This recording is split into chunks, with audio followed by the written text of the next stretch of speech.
race. Here with her reaction this morning is lawyer, conservative columnist, and the author of the book Mugged. Ann Coulter joins us on the couch this morning. Ann, nice to see you this morning. Thank you. Good to be here. I mean, your response to seeing Miss Coria there, talk about Miss Coria there, in her response to this was race-based. Like the much of the commentary I've seen on the case, it had absolutely nothing to do with the evidence presented at trial. We're still hearing about the hoodie. There is no evidence that race had anything to do with this. And by the way, it is not a crime for a private individual to engage in any kind of profiling. It is not against the law for an individual to follow another individual. Yet and still, there was no evidence for that. There was no evidence that the hoodie had anything to do with it, and we're still hearing about the hoodie. Where were you when you heard the verdict read last night, and what was your response? I was at a restaurant. We all knew it was coming with a bunch of my friends. We listened to it live on our iPhones, and I tweeted out hallelujah, because this was a media-led mob, and an innocent man almost went to prison for 30 years because of, well, Al Sharpton, stirring up hatred and creating a narrative for which there was never any evidence, and after this long trial, there is still never any evidence. What George Zimmerman said happened. The evidence only supported that. There is certainly no evidence that he stalked someone, that he tracked him down, that he picked him out either because he was black or because he was wearing a hoodie. We have the 911 call. Oh, and he has a lawsuit against NBC for editing that 911 call to make it sound like it was race. He was asked. He saw someone walking suspiciously, wandering about in the rain as George Zimmerman was on his way to Target. He was on neighborhood watch. He wasn't on a patrol, and according to CBS News, he turns down being on a patrol for the neighborhood. No, their job was, as many people who live in neighborhoods where there have been lots of crimes, is just to watch and call the police when you see something. Yeah, maybe following Trayvon Martin in the sense of being able to tell the police he went that way. And again, it's not illegal. And that's what he was doing, and he was jumped. And the evidence is he was jumped, he was hit first, Trayvon was on top of him, and yet we still keep hearing, well, who's to say he just tracked this young child down and gunned him down? There is no evidence for that. This case never should have been brought. It is purely political for the media to continue their narrative of all of America as Mississippi burning. They want to keep us divided by race, ginned up by race, and it's a relief that someone who was innocent did not have to be the sacrificial lamb for this media narrative about America as being run by the Klan. But are you surprised by how little has changed? I mean, you're describing something that's gone on my entire life. It's been 60 years since the Civil Rights Movement began, and yet you'd never know that in the press.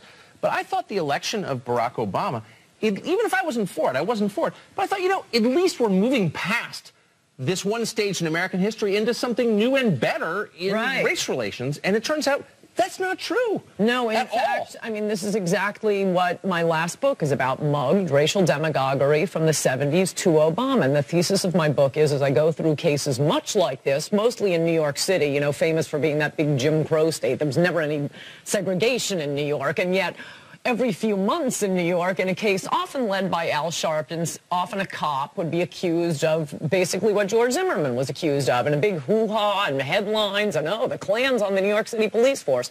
And then the facts would eventually come out, and you'd find out, oh no, the black kid was mugging the cop.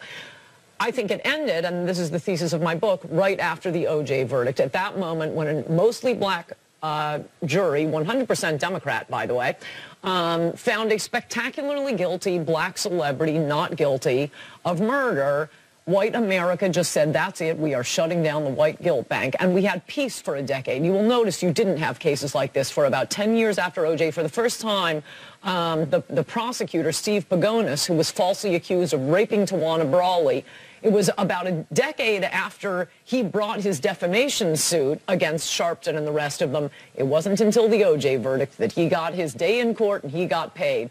Obama brought it all back because the liberal media needs this Mississippi burning narrative in order to promote the black president with his liberal policies, which is what they care about. But at least it isn't brought fully back because George Zimmerman was found not guilty. I mean, I think that the facts of this case, obviously when the facts came out, it got much more complicated. But at first blush, let's remember that for 46 days before he was arrested, all we knew was that an unarmed black teenager with Skittles had been shot by a wannabe cop. once I maintain that had the police department released the photos of George Zimmerman's bloodied face and bloodied head, we wouldn't even have gotten to that point. But they didn't until after he was arrested. Yes, but you wouldn't have had. I mean, the reason we thought that was because the media was lying to us by doctoring photos of George Zimmerman. By doctoring... Were they doctoring photos? Yeah. Or that we just didn't have those photos yet? No, I think that's the accusation. Which photos? There's a lawsuit. Document. I mean, were doctored. Of, back of his head. Of his head, yeah. Making it look like he had no injuries. And they doctored the 911 tape. And the audio tape. Where the 911 operator is asking him, what race is he? I think he's black. What is he wearing? He's wearing a hoodie. MSNBC took out the questions, just the answers they glued together. He looks suspicious. He's black. It's shocking, except that, as you say, we went through it throughout the 70s, 80s, and 90s, and I think people have had enough of this. It is not good for the country. It is especially not good for black people to treat them like infants and not hold them accountable for their actions. And, oh, well, they might riot.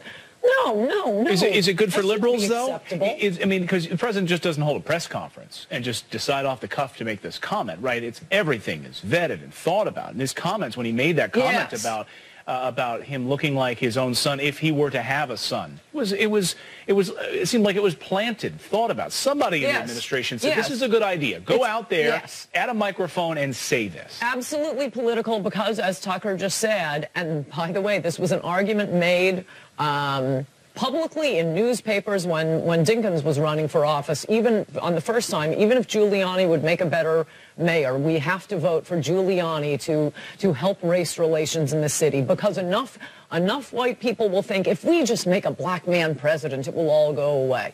You know, if we just allow Steve Pagonis or this cop or this person falsely accused of racism, they'll be our sacrificial lambs, and that'll be the end of it. It's never the end of it. You have to say, no, this is not fair. This is not the truth. Ann Coulter, lawyer, fascinating insight this morning on this case. Thank you so much for joining us.